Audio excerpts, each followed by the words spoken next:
All right, good people, here we go. Pot of choux, baking class number 1. Let's have some fun. All right, so when we're making our pot of choux, what we do is we bring our 1 cup of water, our stick of butter, and our salt to a roaring boil. So we add everything in, give it some time to boil, and then we'll go to our next step. Okay, once we have our roaring boil, what we're going to do is we are going to add our flour into our water right away. Turn off the heat. We're going to mix this completely until it forms a paste resembling mashed potatoes.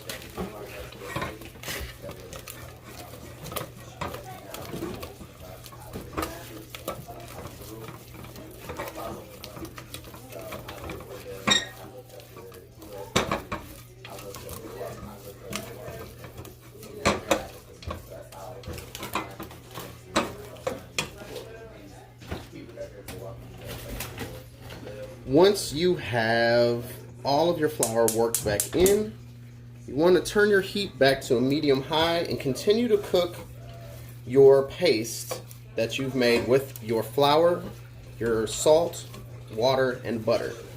You want to cook this until your paste is dried out. Now, just in case you guys are concerned about your pan being oily, I am personally using a gluten-free flour for this project. I have a lot of dietary restrictions in my household, and in doing so, because of that, I am using a gluten-free flour. So, some of you all may notice that you will have a bit of oil at the bottom of the base of your pan, and then you'll also notice that there is a film developing. That is perfectly okay. Don't worry. Just continue to work your dough until you are satisfied with the texture of it. Again, you want this project to resemble mashed potatoes.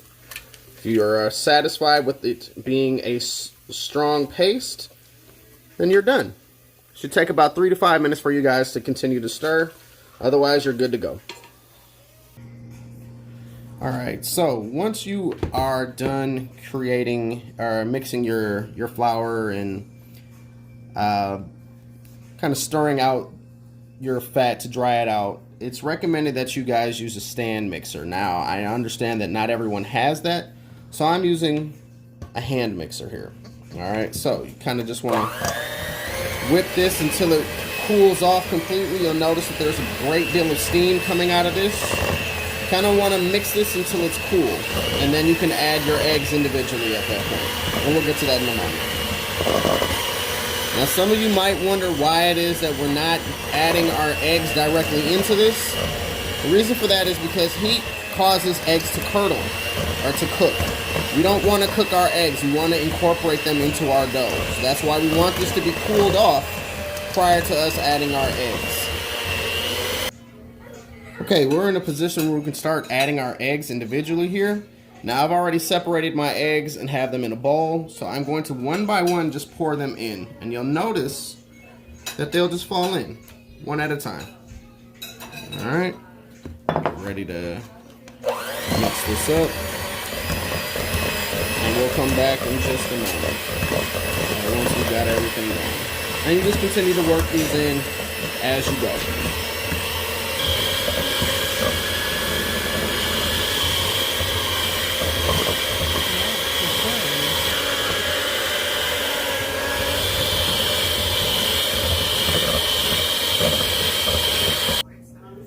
Okay, once we are completed with our project, we're going to take our dough and use our trusty scraper from earlier to just clean off our mixers, our batter.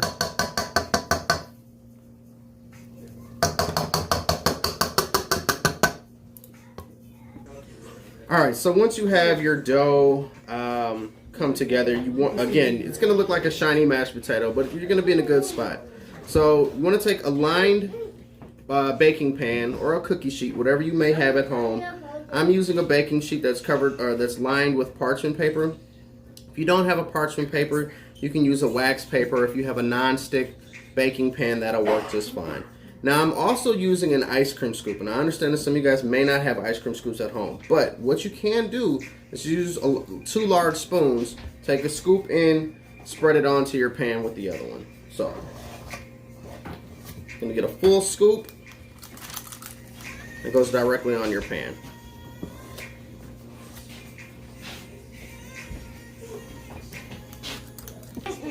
Alright, so before you get ready to add put your dough into the oven, there was on your recipe there it calls for another egg. So technically for this entire procedure you'll need 5 eggs. This one is going to be used for an egg wash. Now, what is an egg wash? It is a combination of an egg yolk and water. So what you have to do is you have to separate an egg from the yolk to the white. So how do you do that? Do it as follows. Crack your egg in the center and you just pull it back. Alright? Clears one shell from the other.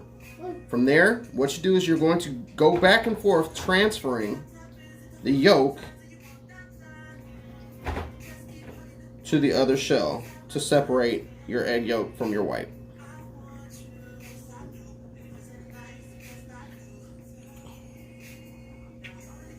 Cut this just a bit. Shake that out. And then you have a separated egg. Okay? Egg whites, egg yolks. Alright. So, you have your egg yolk, and then you're going to take a teaspoon of water. So I've already done that. You're going to combine those.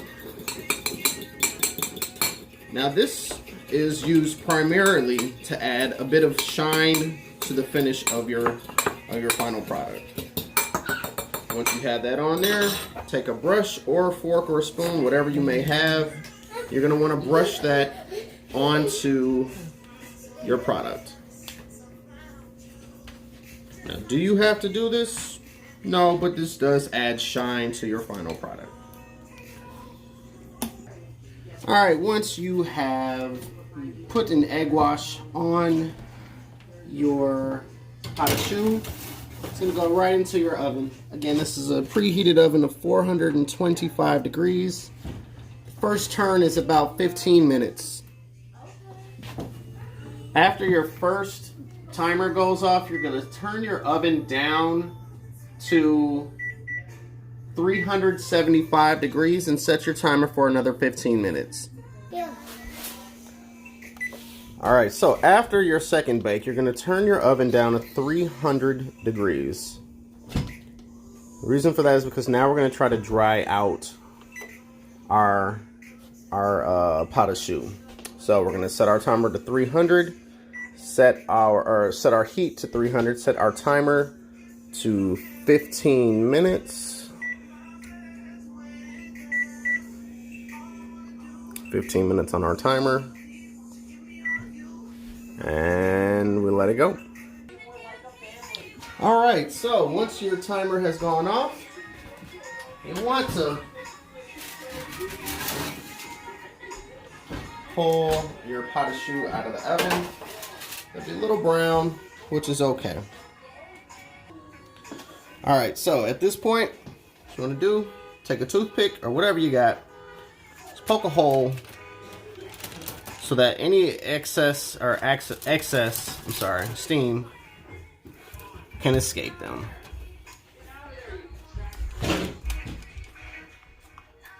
Alright.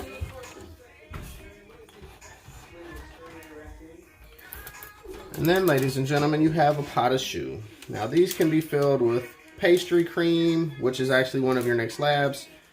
So you might want to hold on to these, or I'll give you the lab or the recipe for the pastry cream as well. You can also, as always, cut these in half, go east to west instead of north and south, and fill them with a whipped cream as well.